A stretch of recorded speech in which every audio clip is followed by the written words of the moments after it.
안녕하세요. 오늘은 제가 대한민국은 효의 나라인가 이러한 주제로 얘기를 해보려고 합니다. 제가 좀 몸이 안 좋아서 목소리가 안 좋은데요. 그래서 제가 쓴 책 중에 이런 책이 있습니다. 그래서 이 반전의 경제학이라는 책을 제가 썼는데 이 책의 제일 첫 일장에 다룬 내용이 이제 그와 같은 내용인데요. 이 책에서 제일 처음에 제가 쓰고 싶었던 이유는 우리나라가 전통적으로 효를, 에, 충효를 중시하는 그런 유교 국가였는데, 그 자본주의 체제가 되면서 또 급속한 경제 성장을 하면서 우리나라 사회가 급속하게 변화가 되고 또 어떤 사회 구조나 가족 관계에도 큰 영향을 미치게 되었습니다. 그래서 요즘의 세태를 보면 우리나라가 과연 효의 나라인가 하는 거에 대한 의심을 좀 갖게 되는데요. 비교적 최근에 나온 서베이 자료를 기초로 해서 한번 얘기를 해보겠습니다. 요거를 한번 보실까요? 그래서 대한민국은 효의 나라인가? 이거를 한번 어, 보죠. 2007년에 전 세계 한 27개국 나라를 대상으로 서베이를 한 게 있습니다. 이거는 어떤 서베이였냐면 부모와 자식 간의 관계에 있어서 얼마나 이 자식들이 부모를 찾아가는가 이런 거를 조사했는데 그것에 미치는 그 요인들을 몇 가지 이제 들었습니다. 가령 예를 들어서 부모의 소득, 교육 수준, 연령, 성별, 결혼 상태, 이제 부모의 이런 상태와 이 자식들이 부모를 찾아가는 빈도수가 얼마나 되나.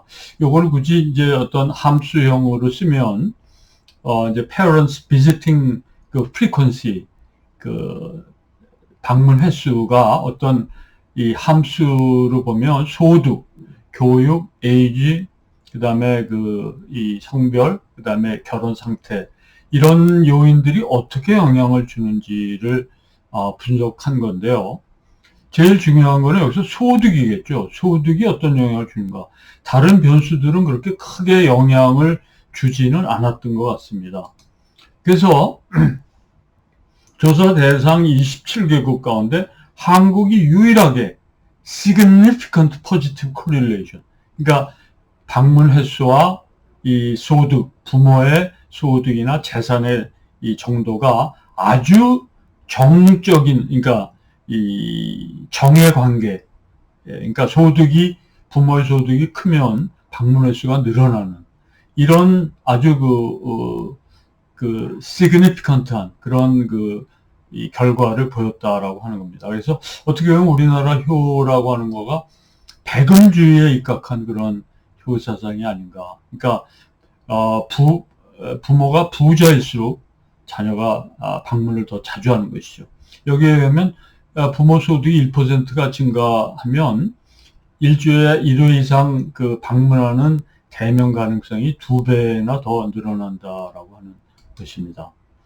그런데 이제 다른 나라, 특히 OECD 나라의 대부분의 나라에서는 이 방문 횟수하고 부모의 소득 간에는 특별한 관계가 보이지 않았는데요. 대체로 오히려 네거티브한 상관관계, 즉 오히려 부모의 소득이 낮을수록 방문 횟수가 늘어나는 그러한 결과를 보였다라고 하는 것입니다. 특히 이제 영국이나 미국, 뉴질랜드 같은 이런 나라에서 부모의 소득이 낮을수록 횟수가 늘어났다라고 하는 결과입니다. 특히 우리나라는 이제 이 가족과 만나는 횟수도 최하위로 나타나는데요. 일주일에 모친을 한 번 이상 만난다라는 거가 27%로 세계 평균, 여기서 27개국 평균이죠. 55%보다 한 반 이하로 났습니다. 근데 다행인지 불행인지 모르겠습니다만 일본도 우리나라 같이 최하위권에 있다라고 합니다. 근데 부친을 만나는 경우도 이 통계가 거의 비슷합니다. 그리고 재밌는 사실은 아랍계의 나라들, 다시 말해서 이슬람계의 국가들 가운데는 이 가족 관계의 어떤 그 끈끈한 관계가 굉장히 철두철미해서 아랍 사람들은 이 비율이 아까 20 몇 퍼센트인 우리나라에 비해서는 93%에 달한다고 하는 어떤 가족 간의 유대가 얼마나 끈끈한지를 보여주고 있습니다. 우리나라는 또 이제 부모 말고 형제와의 대면 접촉도 24%로 굉장히 낮은 수준에 있다라고 합니다. 그리고 또 하나 재밌는 거는 갑자기 돈이 필요하게 됐을 때 누구한테 도움을 청할 것인가? 한국하고 27개국 평균을 비교하면 상당히 다른 답을 우리가 알 수 있는데요. 우리나라 사람들은 대개 돈이 필요할 때 가족과 친족한테 의존하는 비율이 반이 넘습니다. 그리고 친구나 이웃보다는 그건 한 20% 되고요. 공식기관이라고 하는 건 이제 금융기관이죠. 금융기관에 그 의존하는 비율도 굉장히 낮고, 특히 배우자한테 돈을 빌려달라고 하는 비율이 아주 굉장히 낮습니다. 그러니까 다른 나라 평균에 비하면 이 가족한테 빌리는 비율이 높고, 오히려 이 배우자, 남편이나 아내한테 빌리려고 하는 것도 이 27개국 평균보다 반 이하로 낮습니다. 그리고 오히려 금융기관 같은 데 의존하는 비율도 세계 평균보다 반 정도밖에 안 되는, 아주 굉장히 어떻게 보면 가족 중심적인 것 같지만 또 배우자는 또 그렇지 않은 굉장히 피큐리한 그런 결과를 보이고 있습니다. 반면에 이런 금전적인 문제가 아닌 경우에 어떤 결과가 있는가 보시면, 우울할 때 누구와 상의하는가는 한국은 오히려 친구나 동료한테 의존하는 비율이 반 이상입니다. 27개국 평균은 우리나라의 경우에 비해서 볼 때 그 절반도 안 됩니다. 그리고 배우자한테 어떤 고민을 혹은 우울한 사정을 털어놓는 거가 외국의 경우에는 거의 40%인데 우리나라는 20%밖에 안 됩니다. 그리고 가족 친지한테 의존하는 것도 외국의 경우에 비해서 훨씬 낮습니다. 그런 거를 보면 우리나라의 친족 관계라고 하는 거는 어떤 정서적인 유대감 이런 거로 결속되어 있다기보다는 오히려 아까 돈 빌리는 문제나 이런 데서와 같이 좀 도구적이고 실리적인 그러한 관계로 좀 설정이 되어 있다라고 하는 거가 좀 어떻게 보면 좀 아쉬운 점이라고 하겠습니다.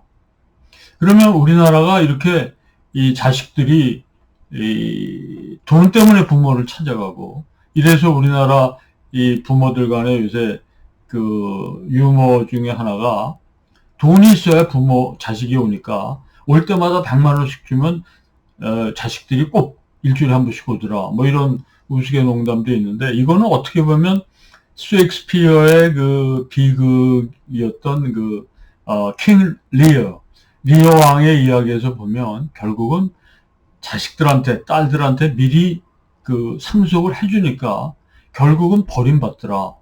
이제 이런 킹 리어의 비극에서 얻는 교훈으로 우리나라 이제 부모 세대들이 죽을 때까지 내 재산을 지키고 자식들한테 미리 안 준다, 뭐 이러한 어떤 이 교훈을 줬을지 모릅니다. 그럼 자식들이 결국은 돈만 밝히는 그러한 이 효도를 안 하는 불효자의 나라가 됐는가, 우리나라가. 결국 우리나라 젊은 세대는 도대체 이거에 대해서 항변할 말은 없는가? 한번 생각해 보면 젊은 세대는 젊은 세대대로 할 말이 많이 있을 겁니다.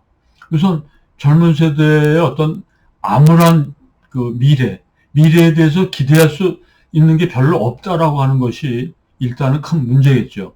일단은 어떤 정규직과 같은 어떤 안정적인 취업의 기회가 많이 없고, 일용직이나 혹은 계약직이나 이런 잡이 많고, 또 앞으로 복지 부담은 인구 절벽 때문에 부양해야 될 노인은 어마어마하게 늘어나는데, 실질적으로 일을 해서 세금을 낸 그런 세대는 줄어들기 때문에 이 복지 부담의 확대라고 하는 것들이 젊은이들로 하여금 점점 미래를 더 불안하게 하고, 또 따라서 집을 살 여력도 없고, 또 집을 사고 또 결혼을 하는데 들어가는 어떤 비용이나 또 결혼해서 출산을 했을 때 육아나 이런 그 비용을 생각해 보면 애를 낳고 싶지도 않고 결혼하고 싶지 않은 그러한 젊은이들의 어떤 우려는 우리가 뭐 무시할 수 없는 그런 현실적인 문제가 되겠습니다.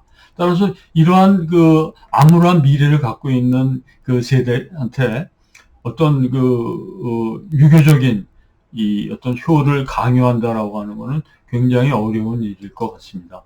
근데 유럽에서도 이런 문제는 뭐 비슷한 모양인데, 영국에서 아이팟 세대라고 하는 말이 있습니다. insecured, 불안하고, pressured, 압박이 심하고, overtaxed, 세금 부담이 크고, debt-ridden, 빚 때문에 고통받는 세대가 결국은 젊은 세대다.